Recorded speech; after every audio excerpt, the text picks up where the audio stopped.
C'est l'histoire d'une maladie affreuse, doublée d'expériences sur les Afro-Américains et d'une bonne dose de racisme. En gros, on fait croire à toute une catégorie de population qu'on va les traiter, mais en fait, on veut juste les voir mourir et constater les effets de la maladie. Mais attendez là, vous avez encore rien vu. Parce qu'aujourd'hui, je vous parle des expériences de Tuskegee. Mais avant, un peu de contexte sur la syphilis, parce que c'est de cette maladie-là dont on va parler. Elle a été découverte, disons ça comme ça, là, entre les 15e et 16e siècles. On l'a appelé le mal français, le mal italien ou encore le mal espagnol. Cependant, on la connaît surtout sous les vocables de grande vérole, peste vénérienne et même maladie de Cupidon. C'est une ITS, une infection transmise sexuellement. Cette maladie est causée par la bactérie Treponema pallidum. Et c'est en 1905 que des zoologistes de l'Université Wilhelm de Berlin identifient la bactérie. La maladie comporte divers stades. Premier stade, inflammation des ganglions de l'aine ou du cou, plaie ou ulcère au point d'entrée de la bactérie, appelée chancre. Cette étape peut passer sous le radar pour plusieurs personnes atteintes. Stade 2, le plus souvent de 2 à 12 semaines plus tard, mais ça peut varier. Essentiellement, fièvre, perte de cheveux par plaque, ganglions enflés, éruption cutanée qui ressemble à la varicelle. Puis, la maladie entre en stade de latence et ça peut durer jusqu'à 20 ans. Ouais. La personne atteinte peut transmettre la maladie durant toute cette période de latence et elle n'a aucun symptôme parfois. Stade 3, niveau atteint, système cardiovasculaire et nerveux, puis mort. Comme on le voit, c'est une maladie extrêmement grave. Les traitements maintenant. Depuis que la maladie est connue, tout ou à peu près a été essayé pour en guérir. Du mercure, de l'arsenic, du bismuth, du guaiacum. Attendez, là, c'est quoi ça? Ben, c'est une plante originaire du Mexique avec des résultats inexistants sur la maladie. Mais on l'utilise quand même, ben oui! Pourquoi pas après tout? Ben, parce que ça sert à rien. Ben, on le sait pas trop là, à l'époque. Et parfois, on soignait même le mal par le mal. On donnait la malaria aux gens atteints, les fortes fièvres venant parfois, je dis bien parfois, à bout de la syphilis. On guérit d'une maladie, on s'en sort avec une autre, sans parler des effets secondaires, bien sûr. Pour en venir à bout, il va falloir attendre la découverte de la pénicilline par Alexander Fleming en 1928. Mais ce n'est qu'en 1940 que la molécule est produite en quantité suffisante pour être utilisée comme médicament. Au début, la pénicilline est réservée aux membres des forces armées. Puis, tout le monde va pouvoir en profiter et éviter de mourir d'infection, du moins ceux et celles qui y auront accès.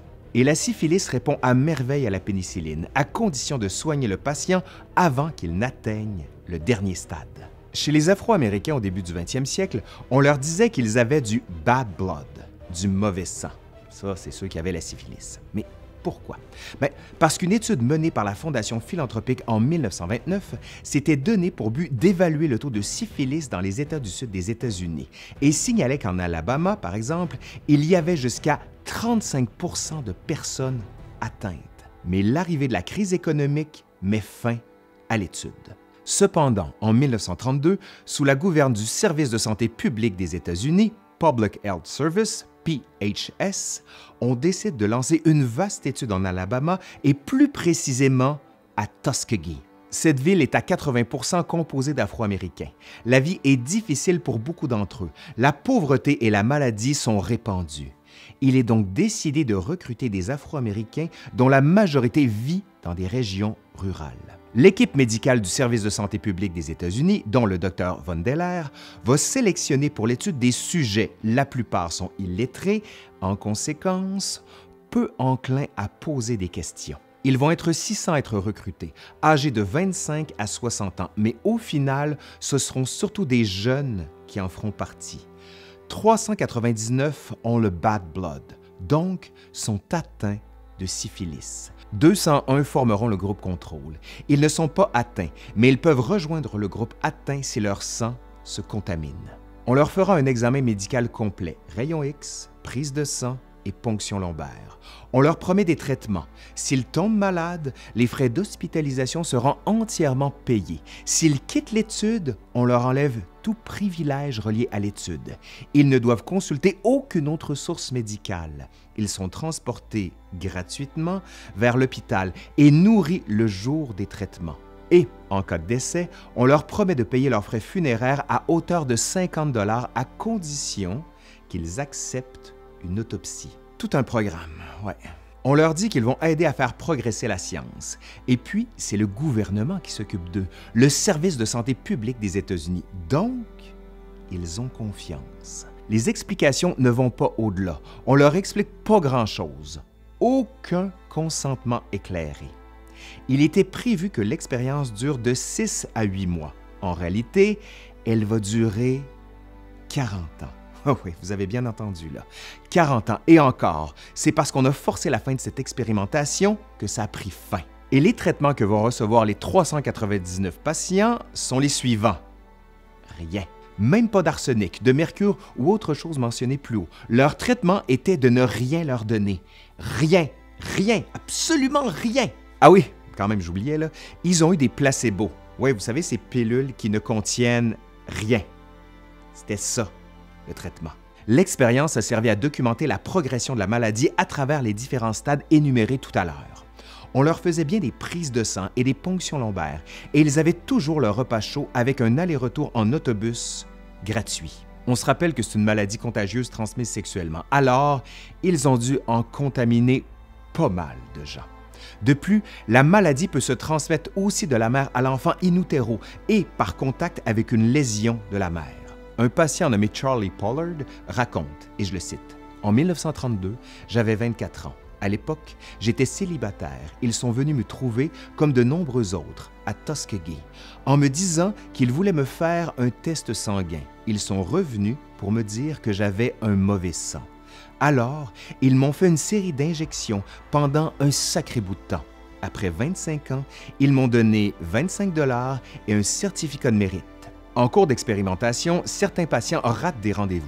Alors, l'équipe de chercheurs recrute une infirmière afro-américaine qui travaille au PHS, Public Health Service, Eunice River, qui habite Tuskegee. Son rôle est d'accompagner et de rassurer les patients. Et elle va servir en quelque sorte d'agent de liaison entre l'équipe médicale qui va changer au cours des années. L'infirmière connaît tous les patients et va même les chercher à domicile au besoin, le tout dans une grosse voiture avec le logo PHS. Ça impressionne. Les patients se sentent en sécurité avec elle. En 1934, l'équipe fournit la liste des patients de l'étude aux collègues médecins et leur demande de ne pas interférer avec leur étude et donc de ne pas les traiter. Avec les années, les patients vont commencer à se nommer entre eux les Miss Rivers Lodge, une sorte de groupe social si vous voulez. En 1941, les États-Unis entrent en guerre et les Américains s'enrôlent. À Tuskegee aussi. Alors, 256 patients s'enrôlent dans l'armée américaine. Or, l'armée traite toutes les recrues atteintes de syphilis avec de la pénicilline et donc, on les aurait soignés. Mais l'équipe médicale va faire réformer ces hommes pour les garder dans leurs études et ainsi poursuivre des observations et donc, malgré ça, ils auraient été guéris. Oui, on aurait pu les guérir. Et tout ça avec la bénédiction du PHS, le service de santé publique des États-Unis. Un des médecins traitants, le Dr Von Deller, déclare alors, et je cite, « Je souhaite que la disponibilité des antibiotiques n'interfère pas trop avec notre projet. » En 1936, au congrès de l'American Medical Association, les premiers résultats de l'étude sont présentés. Au fil des ans, de nombreuses présentations, publications et rapports auront lieu. Cette étude n'était donc pas cachée. Au contraire, tout le monde médical était au courant de la poursuite de l'étude et du fait que ces patients n'étaient pas traités. En 1966, Peter Buxton, alors chercheur au service de santé publique des États-Unis, Public Health Service, se met à poser des questions à ses supérieurs. Est-ce normal de poursuivre une étude qui ne fait qu'observer et attendre la mort des patients en ne leur donnant aucun traitement? La pénicilline est disponible pour tous depuis l'après-guerre et elle soigne cette maladie. Les patients n'ont jamais librement consenti et n'ont pas eu l'information nécessaire au consentement éclairé. Bref, ce n'est ni éthique ni moral. Mais malgré ça, l'étude se poursuit quand même. En 1969, l'équipe qui mène l'étude se questionne. Vont-ils poursuivre l'étude ou l'arrêter? Tous, oui, tous veulent continuer, sauf un qui veut que ça cesse. Et ça va continuer jusqu'en 1972. Le 25 juillet 1972, dans le New York Times, un article au titre fracassant est publié. Syphilis victim in the US. Study went underrated for 40 years. Victimes de la syphilis n'ont pas été traitées pendant 40 ans. Rédigé par la journaliste Jean Eller, renseigné par Peter Buxton, le chercheur du service public de santé dont on vient de parler. Cela va donner lieu à des audiences au Congrès américain sous la gouverne du sénateur Kennedy. Et les patients, que sont-ils devenus? Le bilan est dramatique. Des 399 patients au début, et je cite, 74 syphilitiques sont encore en vie. 28 sont morts de la syphilis. 128 sont morts des complications de la maladie. 40 femmes ont été contaminées par leur mari. 19 enfants ont attrapé la maladie à la naissance. En 1974, 10 millions de dollars sont octroyés aux survivants et à leurs familles et aux familles des personnes décédées après un recours collectif. Le 16 mai 1997, le président américain Bill Clinton présente ses excuses officielles au nom de son gouvernement pour les abus et non-traitements qu'ont subis les patients de Tuskegee. Il reste alors 6 survivants de l'étude. Cette étude a révélé les lacunes immenses qui pourtant avaient été mentionnées lors du célèbre procès des médecins nazis lors du procès de Nuremberg. En effet, un tribunal avait décrété dès 1945 des codes stricts à suivre au sujet de l'expérimentation humaine. Et voici les 4 premiers sur 10. Le consentement volontaire du sujet humain est absolument nécessaire. L'expérience doit être telle qu'elle produit des résultats avantageux pour le bien de la société. L'expérience doit être construite et fondée de façon telle que les résultats attendus justifient la réalisation de l'expérience. L'expérience doit être conduite de façon telle que soit évitée toute souffrance et toute atteinte physique et mentale non nécessaire.